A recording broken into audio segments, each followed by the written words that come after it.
How many among you are excited to receive the Word of God today? Let us pray, let us pray. Lord, handa na po ang aming mga puso. Allow our hearts to be opened, our eyes to be awakened.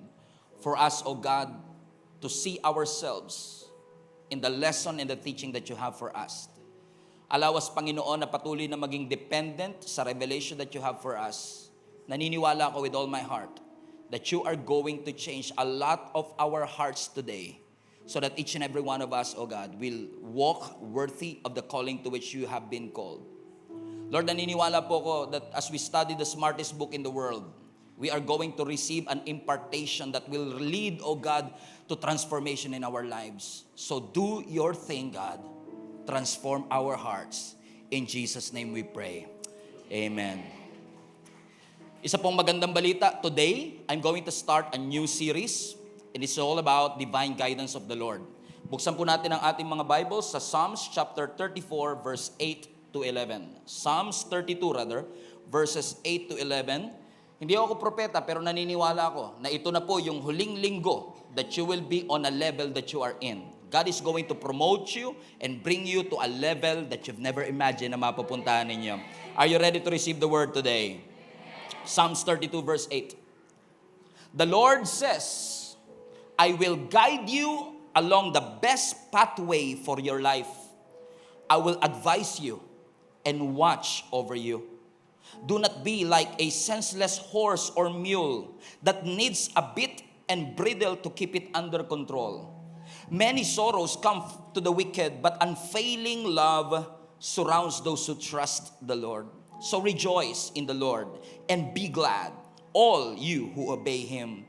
Shout for joy, all you whose hearts are pure. Let's read that verse 8 again. The Lord says, I will guide you along the best pathway for your life. I will advise you and watch over you. Pinamagatan ko po ang mensaheng ito. Are you ready, church? Sino sa inyo naniniwala para sa inyo yung message today? Sabi mo sa katabi mo, tingin ko para sa iyo yung message today. Ang ating po pag-uusapan ngayon ay pinamagatan kong guidance for your next steps. Guidance for your next steps. Tignan mo uli katabi mo, nako, topic ka ni Pastor, sigurado. Sino sa inyo naniniwala mga kapatid that you cannot survive and cannot make it to this world without the Lord? Kung wala ang Panginoon, hindi tayo makakasurvive dito sa mundo na ating ginagalawan. We need the Lord, not just to be at the center of our life, but to be the primary driver, the primary reason why we exist in the first place. At naniniwala ako, ang desire ng tao for direction, ang desire ng tao for guidance is universal. Gaano ka man kayaman o katalino, naniniwala ako, lahat tayo kailangan natin ng guidance. Naniniwala ako, lahat tayo nang hihingi sa Diyos ng direksyon, ano ba ang dapat kong gawin. At hindi ko po alam kung napansin ninyo na yung kultura natin, hinahangaan ng mga edukado. Hinahangaan natin yung mga taong matatalino, lalo na kapag nanghihingi tayo ng mga advices sa mga desisyon na gagawin natin. Naniniwala ba kayo dyan? Kasi di ba kapag meron kang bagay na hindi alam, may bagay kang gustong alamin, naghahanap ka ng taong mas marunong sa'yo, naghahanap ka ng taong mas may experience sa'yo, para makakuha ka ng wisdom dun sa step or decision na gagawin mo sa iyong buhay. Unfortunately, hindi naman lahat. Minsan, yung mga advices at wisdom na ito na galing sa tao is usually man-centered din. Nakasentro sa tao. At kapag nakasentro sa tao ang wisdom, usually naglilid ito sa catastrophe. Bakit to? Ang wisdom ng tao laging questionable, imperfect, at unsound. Mas maganda pa rin yung wisdom na nanggagaling sa Panginoon. To the point na minsan, out of our desperation, kinonsult na natin ang kung sino-sino at kung ano-ano. Nagpunta ka na sa mga medium, nagpunta ka sa mga manghuhula, at lahat ng mga avenue, pati mangkukulam, sinama mo na. Para makahanap ka ng avenue na alam mo namang ipinagbawal ng ating Panginoon. Nagtitiwala ka na sa pagtaya mo sa loto, bigla kang yayaman. Tumaya ka sa mga slot machine, pati genie in a bottle, pinaniwalaan mo na rin sa pag-asa na ito'y makapagpabago ng takbo ng iyong buhay. Bakit? Ang totoo lang, kailangan natin ng guidance. Kailangan natin ng somebody na magtuturo sa atin ano ang susunod na desisyon at ano ang susunod na hakbang na gagawin ko para ma-maximize ko yung buhay na pinagbayaran ng ating Panginoon doon sa krus ng Kalbaryo. In fact, ang sabi ng scripture sa John 14 verse 6, si Jesus lamang po ang tanging daan para tayo'y makapunta sa Ama. Siya lamang po ang daan upang ma-experience natin ang lahat ng bagay na pinagbayaran ng ating Panginoon. Ang sabi ng John 14:6, Jesus told him, Jesus answered and said to us, I am the way, Jesus said. I am the truth and I am the life and no one can come to the Father except through me. Ibig sabihin, anuman ang iyong magiging desisyon at gagawin, mula sa oras ng iyong kapanganakan hanggang sa oras ng iyong kamatayan, ay napaka-critical po sa iyong buhay. Kailangan may linaw. Everybody say, malinaw. Hindi yan katulad nyo, malabo. Kailangan may linaw. You have to live with clarity. Kasi kapag ang buhay mo ay merong kaliwanagan, mas magiging secured at determined ka sa iyong mga susunod na magiging desisyon. In fact, living without clarity is one of the most unwise decision that you'll ever do. Amen? Kapag walang clarity ang iyong buhay, hindi malinaw ang iyong patutunguhan, talaga isa yan sa pinaka-unwise na pwede mong gawin sa iyong buhay. Kaya lagi nating ina-advocate at lagi ko sinasabi, maging intentional po tayo na magtanong sa Panginoon, Lord, ano ang susunod na hakbang na gagawin ko para maranasan ko lahat ng ipinangako mo? Kailan po ang huling beses na nanalangin kayong, Lord, show me the way. Lord, keep me from making a mistake. Lord, supply words into my mouth. Lord, show me my assignment. Lord, give me the wisdom to choose the right thing. Lord, clear the path. Nagtanong na ba kayo kay Lord, mag-a-abroad nga ba talaga ako o hindi? Panahon na ba para ako'y magpakasal? O itong akin to, lolokohin lang din ako. Bakit mga kapatid? Because merong wisdom ang Diyos na kailangan ng bawat isa sa atin. God has a wisdom that each and every one of us need. He has guidance, He has direction na ang bawat isa sa atin kailangan. May nakikita po ang Diyos na hindi nyo nakikita, whether you believe it or not. Kaya nga si Solomon, nung tinanong siya ng ating Panginoon, what do you want? Do you want riches? Do you want honor? Ang sabi ni Solomon, one of the wisest person na kinukonsider ng scripture, sabi niya, Lord, I don't want riches. I don't want honor. I just want wisdom. In fact, ang Hebrew word ng wisdom, listening heart. Somebody asked me before, Pastor, ang puso ba nakakarinig? Hindi. Pero dapat ang puso nakikinig. Ang gulo, di ba? Pero ganun talaga. You have to have a listening heart. Puso na matalino at marunong makinig. Tignan nyo to. Napansin nyo ba yung salitang heart? Yung heart. H-E-A-R-T. Heart. Nandun yung salitang hear. Kasi dapat ang puso marunong makinig. Amen? Sabi mo sa katabi mo, nakikinig ba ang puso mo? Amen? We have to have a listening heart. Think about it. Di ba? It's just makes sense. It makes sense na kung kulang ka sa kaalaman, humingi ka sa isang tao na mas marunong sa iyo. It just makes sense na kung hindi mo naiintindihan, matuto ka magtanong. Kung kulang ka sa experience, humanap ka ng somebody na mas may experience sa iyo. At kung kulang ka sa wisdom, humingi ka sa Diyos na supplier ng wisdom na meron tayo. Kaya nga sabi ng Bible, di ba? Trust the Lord with all your heart. There you go. In fact, ang Hebrew word doon, trust the Lord with every heartbeat. Sa bawat tibok ng iyong puso, salig sa Ginoo. Salig sa Ginoo sa tibuok mong kasing-kasing. Sa buong puso mo, kailangan ipagkati. Hello sa mga Bisaya. Hallelujah. Amen. Magtiwala tayo sa ating Panginoon. Bakit ko sinasabi ito mga kapatid? Kasi hindi porket ibinigay mo ang buhay mo sa Diyos, yung kalooban niya mag-a-adjust sa preference mo. Let me repeat. Hindi porket binigay mo ang iyong buhay sa ating Panginoon, yung preference mo magiging kalooban na ng Diyos. Madalas, yung preference mo at will ng Lord lagi nagko-contradict. Kaya kailangan mo magtiwala kasi ito yung gusto mo, pero ito yung gusto ng Diyos. Ang tanong na lang, makikinig ka ba sa Diyos o ipipilit mo ang iyong gusto?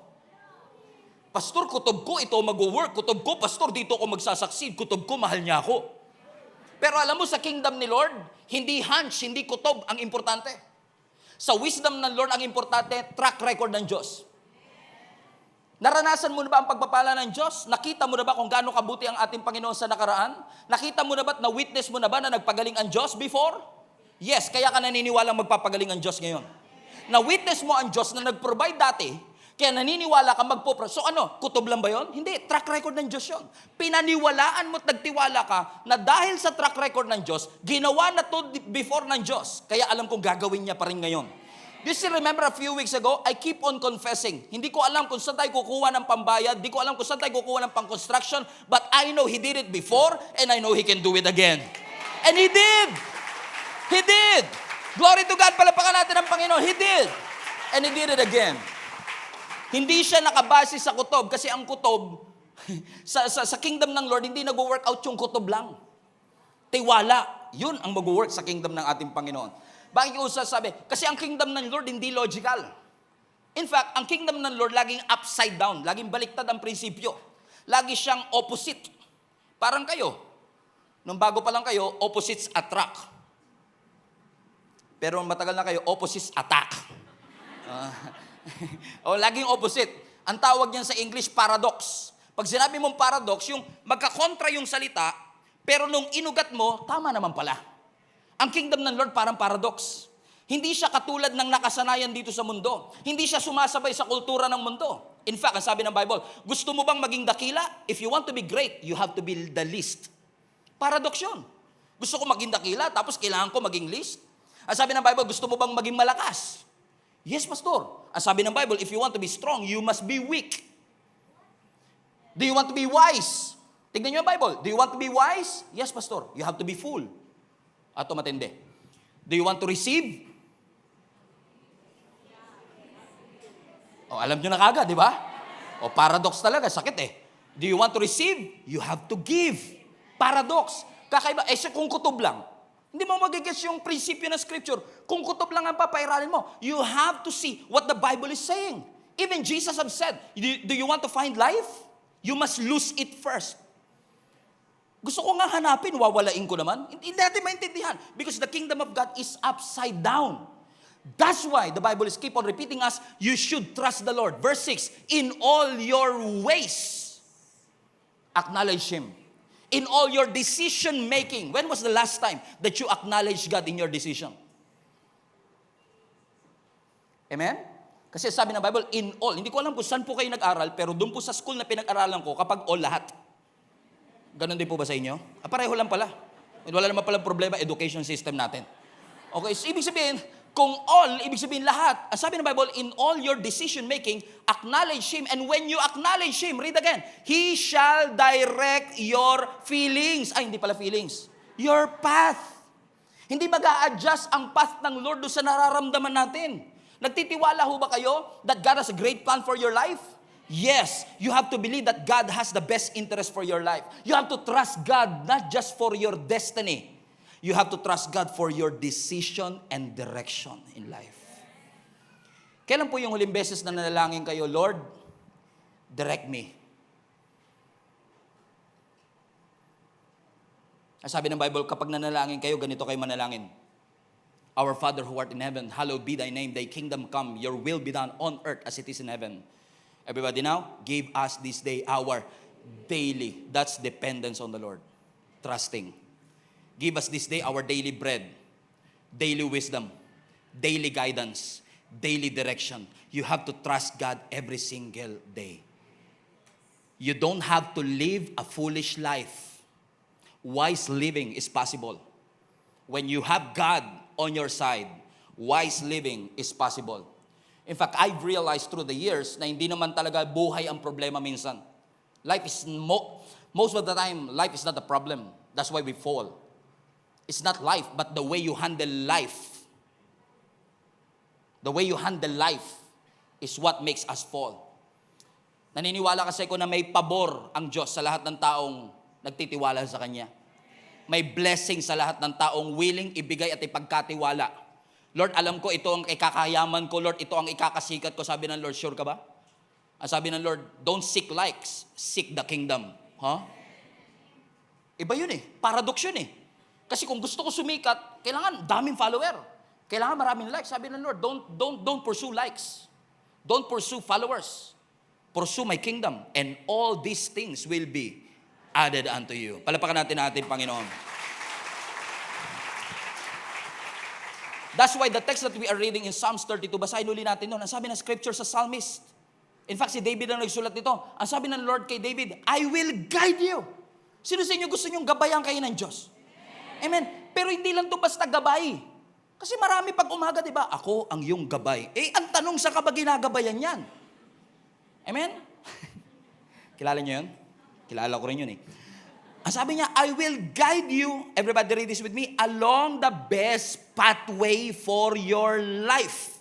Sino sa inyo gusto niyo ng best pathway? Hindi lang basta kung anong gusto kong gawin, kundi yung pinakamainam na daan, yung pinakamainam na direksyon, yung pinakamainam na way. Ano sabi ng Lord? Huwag ka mag-alala. I will guide you. I will advise you and I will watch over you. Watch this, verse 9. Warning. Do not be like a senseless horse or mule that needs a bit and a bridle to keep it under control. Huwag kayong tumulad sa mga kabayo na kailangan pa ng bridle para lang makontrol mo kung saan pupunta. In fact, may picture ako dito ng kabayo. Kung hindi nyo alam ang bridle, yung bridle, yan yung tali na nilalagay ng kutsero sa kanyang bibig. Na yan ang nagko-control kung pipihit sa kanan o pipihit sa kaliwa. Ang sabi ng Panginoon, ako mag-guide sa inyo, dadaling ko kayo sa pinakamainam na pathway. Huwag kayong tumulad sa mga kabayo. Na minsan kailangan mo pa pihitin yung bridle left and right para lang sumunod. Bakit? Ang sabi ng verse 10, kasi many sorrows will come to the wicked, but unfailing love surrounds those who trust the Lord. So to cut the long story short, minsan may mga gusto tayong gawin, may mga gusto tayong ma-achieve, may mga gusto tayong makamtan, pero sabi ng Panginoon, magtitiwala ka ba na kung saan kita pihitin, doon ka susunod? Kahit pa sa palagay mo illogical, kahit pa sa palagay mo walang pag-asa, kahit sa palagay mo hindi yan nag-work before. But just because it doesn't work before, doesn't mean it will not work now. Because at this point, at least now, you have God on your side. And when God is on your side, everything is and shall be possible. Kaya sabi ng Lord sa Psalms 23 verse 1, the Lord is my shepherd, I lack nothing. What a word. When the Lord is your shepherd, hindi ka magkukulang. Verse 2, He lets me rest in green meadows. Everybody, He leads me beside a peaceful stream. Alam niyo, kung gusto niyo ng tunay na kapayapaan, hayaan yung Diyos ang mag-lead sa inyo papunta doon. True and lasting freedom, true and lasting peace only comes from the Lord. And allow the Lord to guide you to that direction. Verse 3. Ano sabi ng scripture? He renews my strength. He guides me along the right paths, bringing honor to His name. Kapatid, hindi ko alam kung sino kinakausap ng Panginoon. Maybe, taga Saudi Arabia. Kinakausap ng Panginoon. Sinasabi ng Lord sa atin, i-desire mo, kapatid. I-desire mo sa puso mo na si Lord ang mag-guide sa'yo. I-desire ng puso mo na si Lord ang mag-order ng step mo. Na si Lord ang mag-lead sa'yo. Na si Lord ang mag-influence ng hakbang at decision mo sa buhay. Hindi feelings. Word of God. Desire for God to organize, orchestrate, direct, and dispose every steps and decisions in your life. Because you need a wisdom outside your wisdom that knows all things, sees all things, and controls all things. That's why you need a shepherd. He's the one who will guide, correct, and direct your path.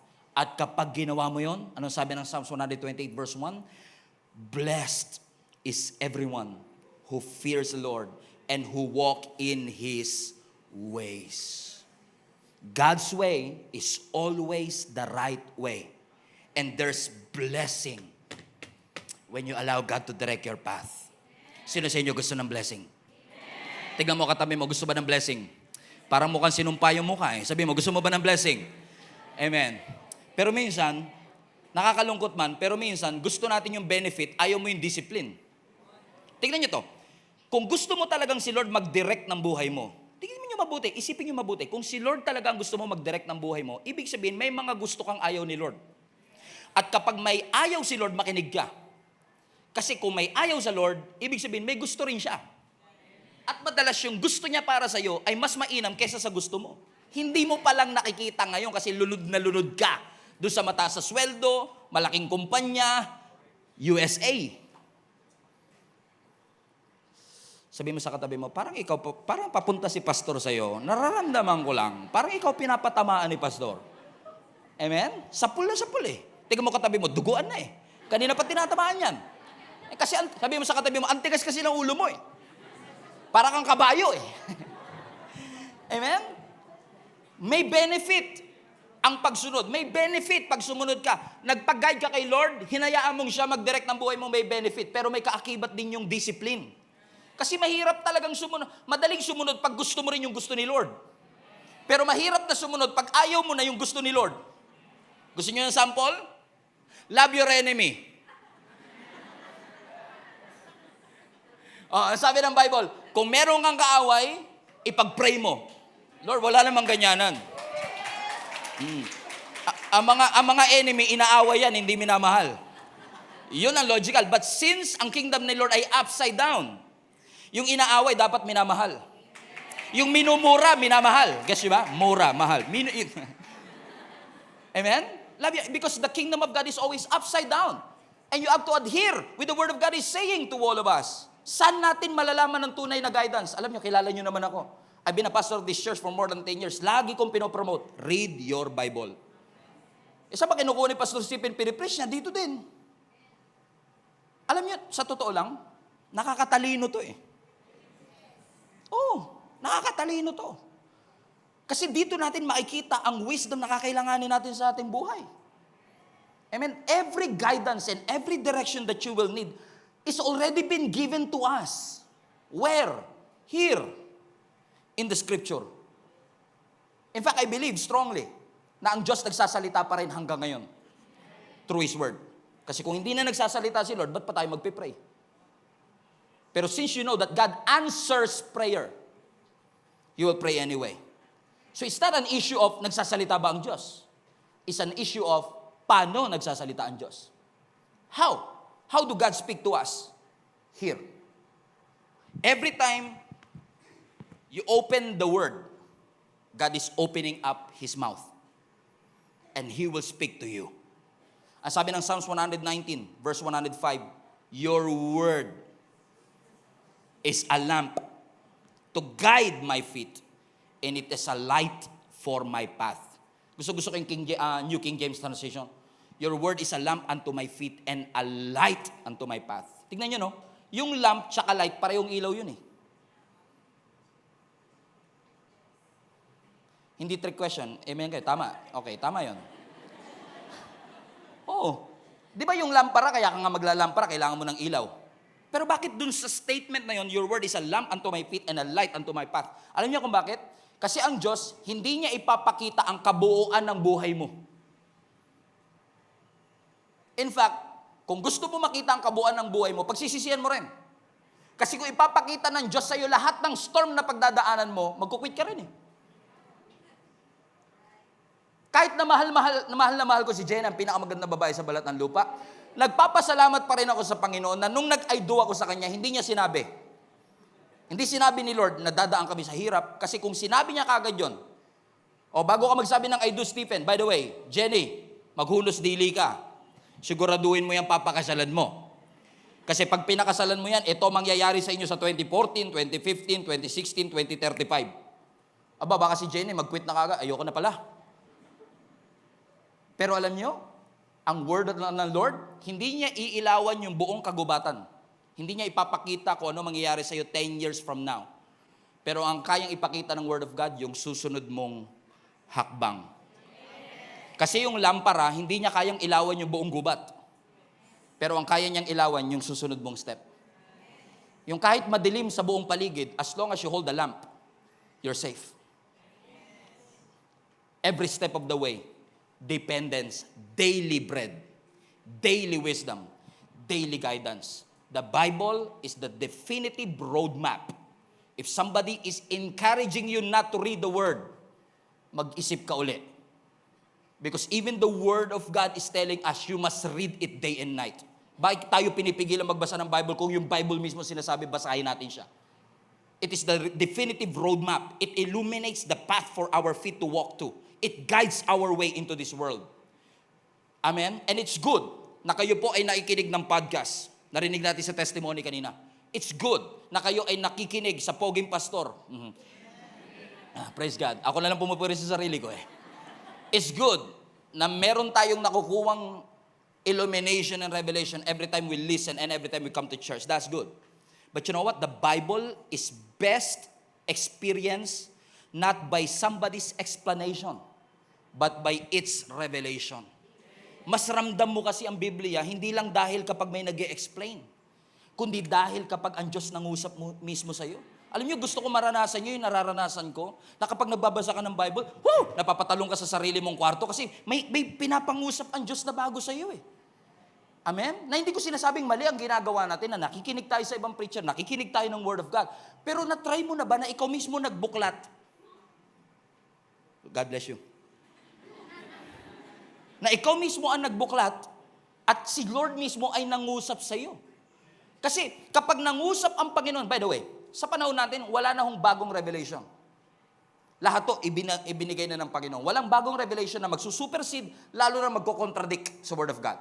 Kung nakasulat na sa Biblia, hindi na iko-contradict ng Diyos yun. Hindi na babaliin yun ng ating Panginoon. Kahit pa uso, kahit pa 2024 na. And just because it is legally accepted, it doesn't mean that it's morally correct. Let that sink in for a while. Kaya minsan, hindi kayo to kasi perfecto mga taga-Gia Kamanaba. Hindi kayo nagkakamali, malinis kayo sa harapan ng Panginoon. Amen. Nagpa-fasting kayo 7 days a week. Close kayo ni Lord, naramdam mo siya. Ang kausap natin dito yung wala dito ngayon. Kasi masarap upag-usapan yung wala dito ngayon. May mga kilala ba kayo na wala rito? Kasi nga perfect kayo eh. Tuwid na tuwid ang buhay ninyo. May kilala ba kayong baluktot ang buhay? Pansinin nyo. Hindi ko sinasabing hindi baluktot ang buhay ko kasi hindi naman ako katulad yung perfecto. Ako baluktot din eh. Pansinin nyo, kaya baluktot ang buhay kasi baluktot ang prinsipyo. Baluktot ang pananaw. Hindi mo rin naman pwede sabihin sa Bible mo nakuha yung pananaw na yun. Kasi kapag sa Bible mo kinuha, syempre hindi baluktot yun. So kung baluktot siya, hindi ibig sabihin hindi yan nanggaling sa Word of God. At nakakalungkot mang isipin, natatawa lang ako, pero napakaraming misguided people in our generation. Pag sinabi mo misguided, kulang sila sa reasoning. Yung decision making nila, parang hindi mo maintindihan. Sure ka ba talaga dyan? Wala po kaming ginagawang masama. Matatanda na po kami, respetuhin niyo po yung aming privacy. Okay. Galit na galit Gusto manakit Kaya tuloy, ang ambisyon natin misguided. Ang purpose natin misguided. Expectation ng tao misguided. Alam niyo kung bakit? Kasi ang misguided life nagsisimula sa pundasyon. Kaya lagi ko sinasabi, ang mabuting asal, huwag niyong iasa lagi sa pastor na ituturo. Ang mabuting asal, huwag niyo iasa sa mga teacher sa school. Sa bahay dapat nag-start yan. O tamo, walang amen O tamo? Alam niyo, isa sa mga pinoprotektahan namin sa pamilya namin, every time makikita ko magulang ko, kailangan magbe-bless ako. Hindi yan tinuro ng teacher ko sa akin. Hindi yan tinuro ng pastor ko sa akin. Sa bahay siya nagsimula. Amen? Bakit? Nagsisimula kasi. Kaya misguided minsan, ang ating, again, perfecto kayo, hindi kayo ito Kaya misguided tayo kasi baluktot yung prinsipyo, yung foundation kung saan natin siya kinuha. Amen? Misguided kasi mahina at baluktot ang principle that we live by. Sabi ng Lord, dito kayo tumingin. Ito ang magdidirect sa inyo. Ito ang mag-guide sa inyo para magkaroon kayo ng matuwid. Hindi perfecto, pero matuwid na buhay sa harapan ng ating Panginoon. Ang sabi ng Psalms 119 verse 133, direct my footsteps. Read, according to my word. O to your word. So Lord, kung i-direct mo yung footstep ko, kung i-guide niyo po ako, Lord, kung ako ay bibigyan mo ng direksyon, Lord, hayaan mo na yung direksyon ng buhay ko, hindi misguided ng kultura ng mundo, hindi misguided ng paniniwala ng mundo, kundi guided by the principles of your word. Because the word of God is a clear guiding principle. It has so much guiding principle na napakalinaw sa ating buhay. We just have to adhere it. We just have to walk in it. Nabasa niyo po ba sa Bible yung sinabi ng Bible na, kung mali, wag mong gawin? Bigla kayong tumahimik Kaya nalalaman ko pag kayo tinatamaan Hindi na kayo nag-amen Kanina tawan-tawa ka kasi yung topic katabi mo Pero ngayon, nung ikaw na, hindi ka na makatawa eh. Pastor, wala namang ganyan. Yung katabi ko, dinala ko nga dito to para patamaan mo eh. Napansin nyo, ang sabi ng Bible, kung mali, huwag mong gawin. Nasa Bible ba yan? Yes. Sinabi ba ng Bible, ang puso natin ang pinakamandaraya sa lahat? Tinuturo ba ng Biblia, maging good steward ka? Tinuturo ba ng Bible, piliin mo ang mga magiging kaibigan mo? Choose your inner circle. Pinili. Sinabi ba ng Bible, huwag kayong mahilig sa chismis? Sinabi ba ng Bible, do not gossip? Sabi mo sa katabi mo, yan. Sinabi ba ng Bible, ayaw kabalaka, huwag mag-aalala? Sinabi ba ng Bible, huwag maging anxious? Sinabi ba ng ating Panginoon, love your enemy? Sinabi ba ng Bible that you surround yourself with good counselor? Guiding principle. Gagawin na lang. Klaro na. At ang sabi ng scripture, kung gagawin mo yung guiding principle, napakarami pa dyan, wala lang tayong time. Kung gagawin mo lahat yun, yun ang mag-guide sa'yo to live a successful life. Nangako ang Lord, gagabayan ka niya. Kung iaalaw mo siya. He will guide you through His Word. He will guide you through your pastors. He will guide you through your leaders. Minsan yung mga bagyo sa buhay mo, ginaalaw din ng Lord yan para matauhan ka minsan.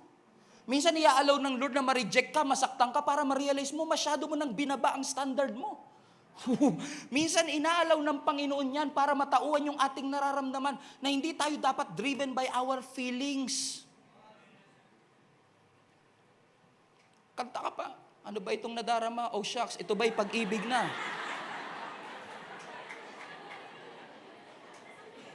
Pag may nag-message, hello there, misteryoso.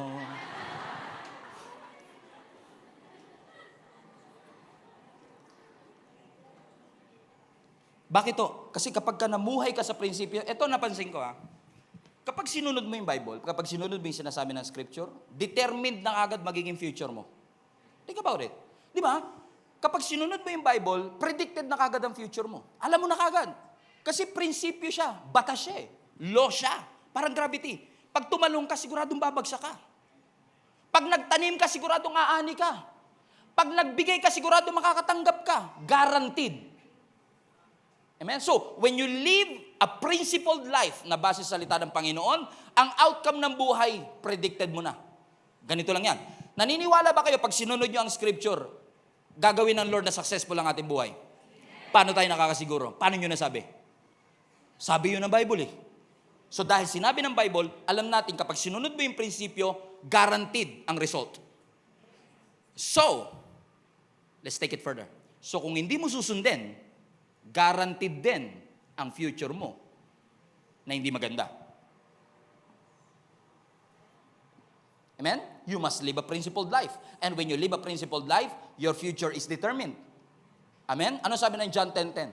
The enemy comes, the thief comes to steal, to kill, and to destroy. But I have come, Jesus said, I have come to give you life that is abundant. I have come to give you life. Listen, hindi sinabi ng Bible, I have come to give you a good career. How good is your career if you lose yourself in the process, huh? Amen? Hindi naman pinangako ng Lord na lagi magkakaroon tayo ng magandang career. Ang pinangako niya, we will have an abundant life. Bilib na bilib sila sa ganda ng sasakyan mo. Hindi nila alam, hindi mo na mabayaran.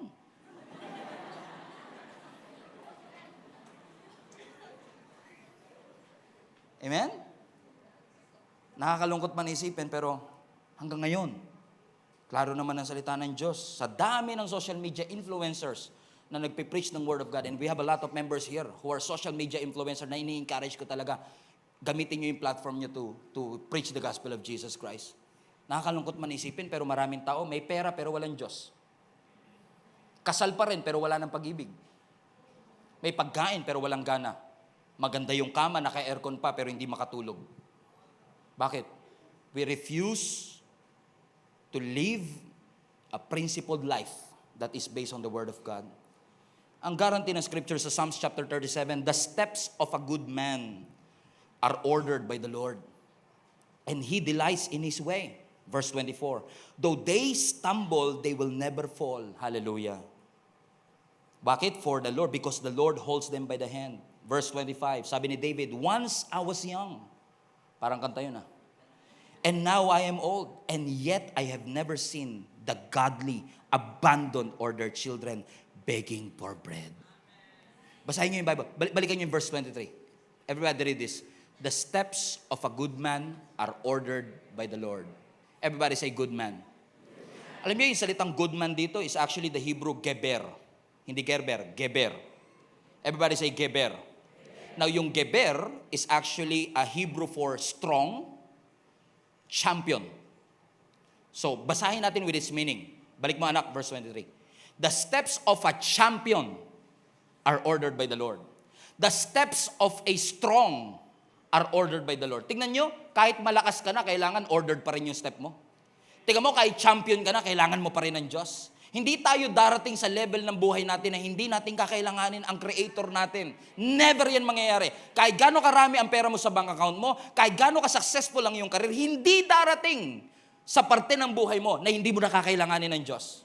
In fact, anumang level ng iyong buhay, hirap na hirap o saganang-sagana, kailangan mong pareho ang Diyos. And allow God to order the steps of your feet.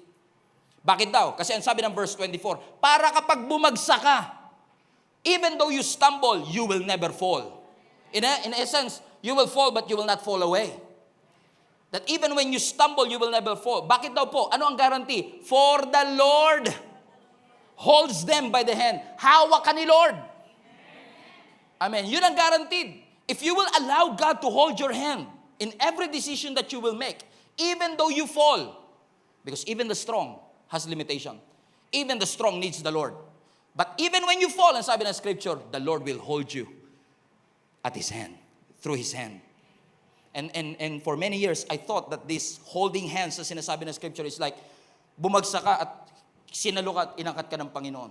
Because that's a parang displacement of energy. Parang yung kakulangan mo, pinunan lang ng Lord. Pero actually, ang Hebrew word dito ng He will hold you is actually a substitution. Na hindi lang displacement of energy, kundi si Lord ang nag-sub para saluhin ka at iahon ka dun sa kinabagsakan mo. What an amazing news. Amen? Na kung iaalaw mo lang ang ating Panginoon, may guarantee ka, even when you fall. Now, think about it. Just the thought, yung iniisip mo pa lang, that the all-wise and all-powerful is with you. It's just so comforting, isn't it? Masarap kaya sa feeling na knowing na yung pinakamatalinong Diyos at ang Diyos na nakakaalam ng lahat ng bagay, sabi ng Lord, I got you. My goodness. Ang sarap sa feeling. Sino sa inyo yung kapag kumakain kayo sa restaurant, magbabarkada kayo, magkakabarkada kayo? Napansin niyo ba, may pagka kumakain na tayo sa restaurant, tas nagbabayaran na, lumalabas ang tunay na pagkatao ng mga barkada natin. Napansin niyo ba yun, mga kapatid? Tingnan niyo to. Halimbawa, kumain kayo, mamahalin, kumain kayo ng rib eye steak. Wow, sana all. Kumain kayo ng steak to. Tapos bill na, nagkabayaran na. Di ba? Kabayaran na. Pansinin niyo, may mga kabarkada kayong number 1, biglang naiihi. Share lang ako ha. At pangalawa, mayroon kayong mga kabarkada na biglang nagiging security guard. Kap-kap ng kap-kap. Saan nga ba yung wallet ko dito? Saan napunta? Ang lalim ng bulsa bigla. Huwag ka tumingin sa katabi mo, baka isipin niya siya yon. Pero meron kang kaibigan. Hindi siya nagsi-CR, hindi siya kap-kap ng kap-kap. Siya yung klase ng kaibigan na magsasabi, ako na bahala. Yun ang masarap na kaibigan. Amen? Inabuso mo naman. Yan ngayon, hindi na sumasama. Di ba? O, totoo, di ba? O, lagi na lang siya busy. Lagi na lang siya busy kasi naman, sinamantala mo. Inabuso mo. Alam nyo, that is actually the picture of our sin in yung kalagayan natin sa harapan ng Panginoon eh. Na dati tayo, alam nyo kasi ang kasalanan, para yung umorder ka ng pagkain sa menu, tapos nung nagkaroon ka na ng bill, hindi mo na kayang bayaran. Di ko alam kung nakarating na kayo doon sa tagpo na yon, na nung may bill na, wala kang pambayad. Sabi mo, magugas na lang po akong pinggan. May dishwasher ho kami. Di ba? Yung ganung feeling. Because sin will advertise that it is fun. Sin will advertise you can afford it. Only to find out nung nakuha mo na yung bill, hindi mo siya kayang bayaran. Kapkap ka ng kapkap, saan ka kukuha ng pambayad? Nagtatry ka mag-excuse, punta ako ng CR, paano ko makakapagbayad? And then Jesus came and said, akong bahala. Biglang sinabi ng Lord, akong bahala. And He paid the price for you. Amen? Kumbaga sinasabi ng Lord, I got this. Andito ako sa likod mo, huwag ka mag-alala. Ang sarap sa feeling. Kasi ganito no, kung yung nagsabing ako ng bahala, part ng bahalagang. Yung alam mong wala rin pambayad, kakabahan ka pa rin eh. Baka madamay ako dito eh. Pero may mga kaibigan ba kayong laging nanlilibre? At minsan dahil siya yung pinakamayaman sa grupo, siya na lagi nagbabayad. Ikaw nag-aya, pero siya pa rin nagbayad. Amen? Pero may mga kaibigan tayo, di ba, nasasabi niya, wag na kayong dumukot. Wag na kayong mag-CR. I got this. And Jesus did exactly for us. Wala tayong maipambayad. Nasa gitna ng ating pagbagsak, ang sabi ng Lord, don't worry anak. I got this. I got your back. Ang sarap sa feeling, no? Na yung Almighty God who spoke the universe into existence. Yung all-wise God na alam niya ang lahat ng bagay, maging yung bilang ng yung buhok at yung number ng bawat buhok na yan, is saying, anak, I got you. Sarap sa feeling. Nakasama natin ang ating Panginoon. What are you going to do now? So if God's got this, will you say, Lord, sige po, ikaw na po bahala. Meron naman po ako 100 dito, pero hindi po kasya, pero ikaw na po bahala. Because I know you can handle even the price that I cannot pay. What a good God. Sabi ng Psalms 25 verse 4 to 5, I'm landing this plane. Show me the right path, O Lord. Point out the road for me to follow. Lead me by your truth. Your truth. Your truth, not your truth. His truth. Amen? And teach me, for you are a God who saves me. And all day long, I put my hope in you. That even in the midst of failing, in the midst of lack, in the midst of difficulties and challenge, I know you can handle this, Lord. I entrust everything to you. Na kahit nag-aalala ako at kahit worried ako, alam ko, kaya mong i-handle lahat ng mga bagay na iniisip ko. God can handle your stress. He can handle your problem. You cannot, but He can. He's just that powerful. Na minsan, inakala mo na tinanggal ng Diyos sa'yo. Inakala mong pinabayaan ka na ng Diyos. Pero ang totoo, ginaguide ka niya sa bagong direksyon. Let that sink in for a while. Yung habang pauwi na kayo, nasa jeep na kayo, yun pala yun. It's hard to comprehend that even in the midst of failing, even in the midst of lack, ginagamit ng Lord ang kawalan, ang problema, ang challenges para i-redirect tayo ng Diyos. Naalala niyo si Elijah? 1 Kings 17. Si Elijah, bilang isang propeta, nagdeklara siya kay Ahab na king, wicked king at that time. Na sabi niya, for 3.5 years, kung hindi ko sasabihin umulan, hindi uulan. Wow. And you know what happened? He confesses, he prophesied, magkakaroon ng tagtuyot dito sa lugar na ito, walang ulan na dadapo sa mga lupa ng lugar na ito. At yung lupa na yun, nandun din siya. So si Elijah ang unang casualty na sarili niyang prophecy. Kasi sinabi niya hindi uulan dito. Hanggat hindi ko sinasabi. Ay, totoo nga. Nangyari. Tingnan nyo nangyari. Ang sabi ng 1 Kings 17 verse 1. Now Elijah, the Tishbite, from Tishbe in Gilead, said to Ahab, as the Lord, the God of Israel lives, whom I serve. Everybody read this, please. There will be neither dew nor rain in the next few years, except at my word. First, and then the word of the Lord came to Elijah. Watch this. So, nung sinabi niyang, hindi na uulan dito, ang sabi ng Lord sa kanya, verse 3, live here. Everybody say, live here. So nag-confess siya, magkakaroon ng tagtuyot, magkakaroon ng tagutom. Ang sabi ng Lord, umalis ka dyan. God redirected him. Nilabas siya ng Lord doon sa casualty. Saan siya pinapunta? Sabi niya, live here, turn eastward, and hide in Kerit Ravine, east of Jordan. You will drink from the brook, and I have directed ravens to supply you with food there. And so he did what the Lord had told him. Hindi siya nagmatigas. As sinabi niya, Lord, kung talaga gusto mo ako pagpalain, di pagpalain mo po ako dito. Sabi ng Lord, umalis ka dyan. Magkakaroon ng tagutom. Pumunta ka doon sa Kerit Ravine, sa East of Jordan, doon ka uminom sa ilog, sa sapa, na i-direct ko sa iyo kung saan. So he did. He went to Kerit Ravine, East of Jordan, and he stayed there. Watch this, verse 6. Everybody read. The ravens, there in Kerit Ravine, brought him bread and meat in the morning, and bread and meat in the evening. Carbo and protein.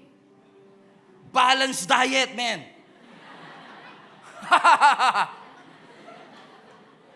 Kasi alam ni Lord, pag puro carbs, magugutom ka lang.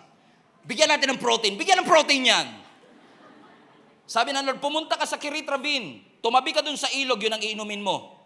At huwag ka mag-alala sa pagkain. May Grab na magdadala sa iyo ng pagkain day and night. May bread and may meat. Ay, ang saya. Kung talagang susunod ka lang pala sa Panginoon, kahit na naghihirap yung mga nandun sa Tishbite. Kapag sinabi na Lord, pumunta ka ng Kerit Ravine sa East of Jordan, habang sila naghihirap, si Elijah, may free supply ng food and drinks. Now, you don't understand. Sino maghahatid? Sino yung Grab delivery driver? Raven. Alam niyo po ba ang raven? Ang raven, scavenger bird yan. Ni sarili nga niya, hindi niya mapakain. Madamot yan sa pagkain. Tapos gagamitin pa ng Lord yung madamot para maghatid sa kanya ng pagkain, not just one time, twice a day, with balanced diet, with carbo and protein. It looks comfortable. Ang sarap na nagpo-provide ang Diyos. Na nung niredirect siya, sumunod siya, na-experience niya ang blessing ng ating Panginoon. Amen. Palapakan natin ang Diyos.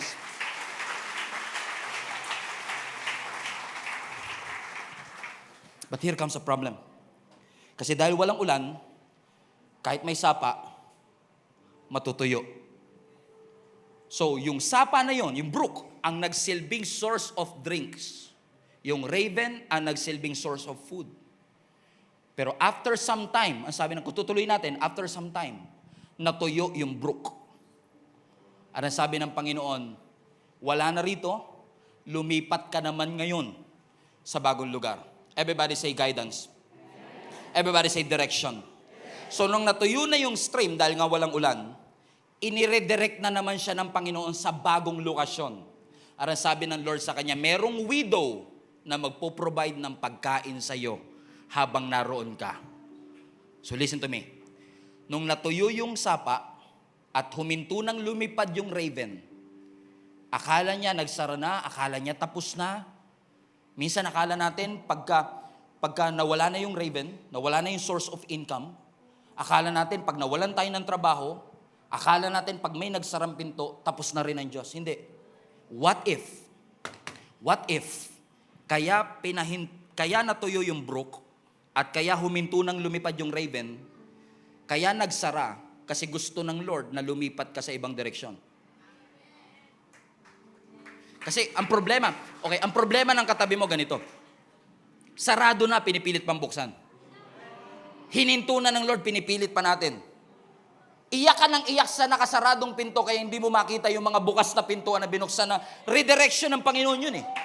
So now, iyak ka ng iyak, touch na touch ka sa preaching na isang pastor, kapag ang topic rejection, talaga, Lord, I am rejected.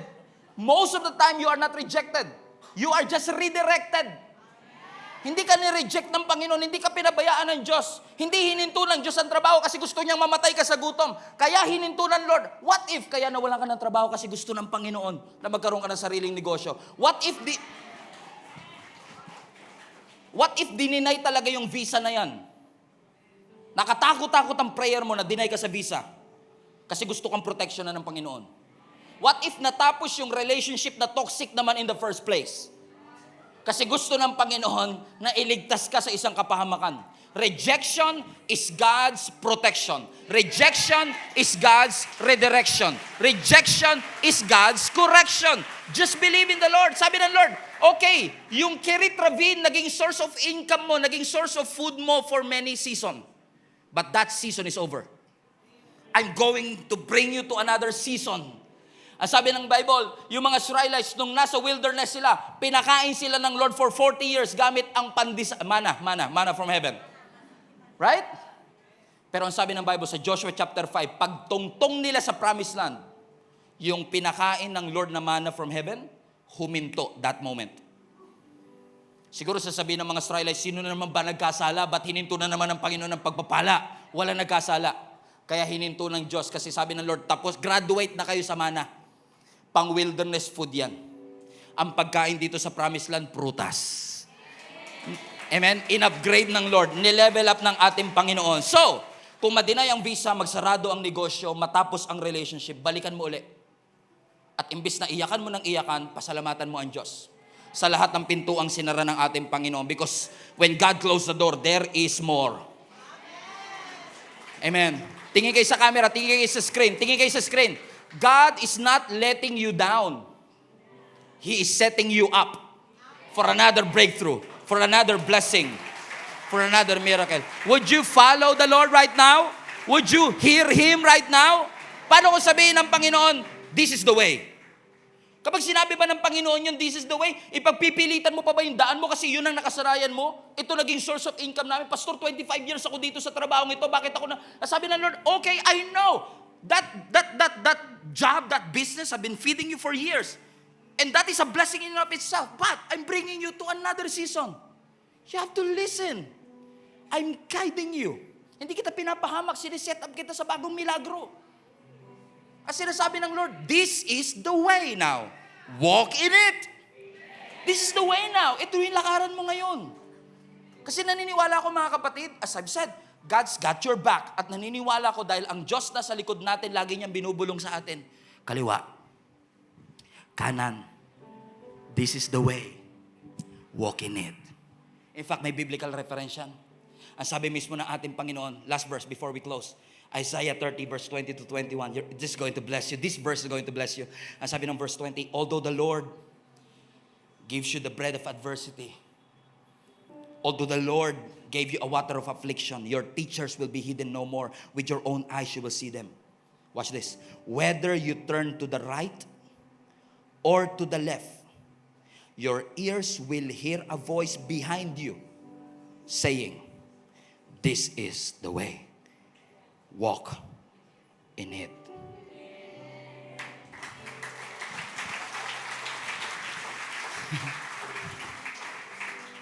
Kaliwa man o kanan, there's always a voice behind you na magbubulong. This is the way. Walk in it. I know you're still crying, but this is the way. Walk in it. Alam ko nagpagal ka sa negosyo na yan for many years, tas nalugi lang, but this is the way. Walk in it. I know you've been struggling for that loss. You've been heartbroken because of that loss, but this is the way. Walk in it. Sabi ng Bible, whether you turn left or you turn right, there is a voice behind you that is saying, this is the way. Walk in it. This is the way. Pag ganun, Pastor, kala ko ba nasa likod ko si Lord? Ba't di ko naman narinig? Inaantay ko. Hindi naman nagsalita ang Panginoon. Basahin niyo ulit yung Bible. Balik mo anak. This is the way, walk in it. And most of the time, kaya hindi mo naririnig kasi hindi ka lumalakad. Kasi yung instruction, ibibigay as you move. As you walk. Paano sasabihin ng Lord, turn left? Hindi ka nga lumalakad eh. Analysis paralysis, indecision is robbing you of a lot of opportunity. Play safe lang, Pastor. No, that's indecision. And indecision is still a decision. And it is paralyzing a lot of Christians in our generation. Ang generation natin is in the age of overthinking. Lahat na lang in-overthink. Hindi pa nagsisimula ang negosyo, paano malugi? Hindi ka pa nga nanliligaw, paano kung mawala na kami? Wala nga kayo eh. Hindi, wala pa talaga. We are perpetual thinkers. You are creating a problem inside your head na sa isip mo lang nag-i-exist.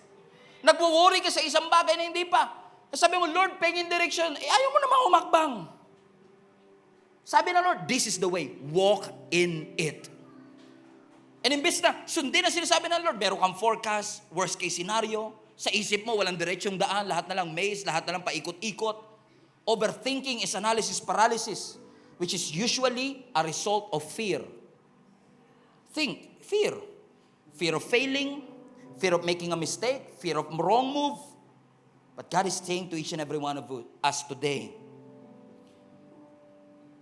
whether you turn left or you turn right, there is a voice behind you.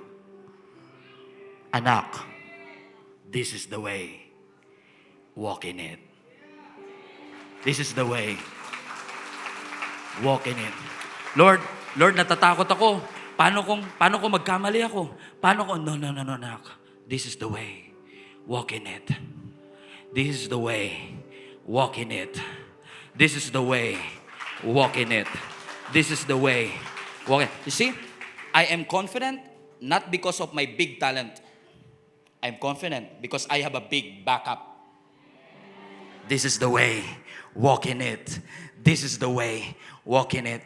I pray in Jesus' name na maraming palayain ang Panginoon dito sa napakaraming indecisions, fear, and doubt, and start to believe that God's got your back. He's holding you at the palm of His hand, and He's doing something in your life that is going to bring you to places and season that you've never imagined before. Sinasara ng Panginoon ang Kirit Ravine na nagpala sa you before, but God is opening a new door of opportunity to bring you to places that you've never expected na pagdadala sa iyo ng Panginoon. Let's give Him some praise for every rejection. Let's give Him some praise for every closed doors, for every cancellations that we have been experiencing, and allow the Holy Spirit to direct your path. This is the way. Walk in it. Every head bow, every eye closed. Panginoon, salamat po, Panginoon, for always reminding us, O God, of this wonderful truth that you got our back, na nasa likod ka namin, Panginoon,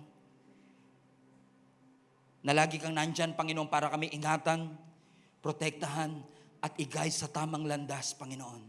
Naniniwala ko, Lord, hindi ka patapos. Nagsisimula pa lang ang series na ito. At marami ka pang ituturo sa amin sa mga susunod pang linggo. The best is still yet to come. Pero naniniwala ako today, I've been praying today, that you are going to set free ang napakaraming mga kapatid ko, O God, who've been struggling and been imprisoned of this indecision. Been imprisoned, O God, of fear. Nakulong na sila, Panginoon, sa takot. Dahil ito ang kanilang nakasanayan, ito ang nangyari before, at ang paniniwala nila, ito pa rin. Pero Lord, maaari na sinasara mo na ang Kirit Ravine na unang nagpala sa amin para dalhin kami, Panginoon, doon sa widow na magpo-provide ng another form of miracle, O God. Another ways, O God, to bless us. And allow us, Lord God, to trust you. Mas madaling magtiwala sa nakasanayan, Lord God, but allow us to trust you with all our hearts and lean not on our own experience and understanding, in that in all our ways, we acknowledge you. And Lord, we allow you. Direct our path. Direct our path. Mga kapatid, I want to challenge you today. Submit your pride to the Lord. And say, Lord, I'm willing to follow the voice behind me na nagsasabing, this is the way. Walk in it. We honor you for the incredible things that you have done. Mabuti kang Diyos. Salamat po sa pangalan ni Jesus. Amen. Pwede ba natin palapakan ng malakas sa ating Panginoon? Hello Global Family, thank you for watching. If this message have impacted your life, please consider subscribing. Let us know in the comments what God spoke to you today. Where are you streaming from? Or how can we pray for you? We pray in Jesus' name that we will continue to advance God's kingdom through the spreading of His Word through this online platform that we have. If you want to support the ministry of Jesus is Alive community, I want to encourage you to support financially and give. Go to our website, gsmnb.com/give, for you to know all the ways that you can support this ministry. I hope to see you soon. God bless you.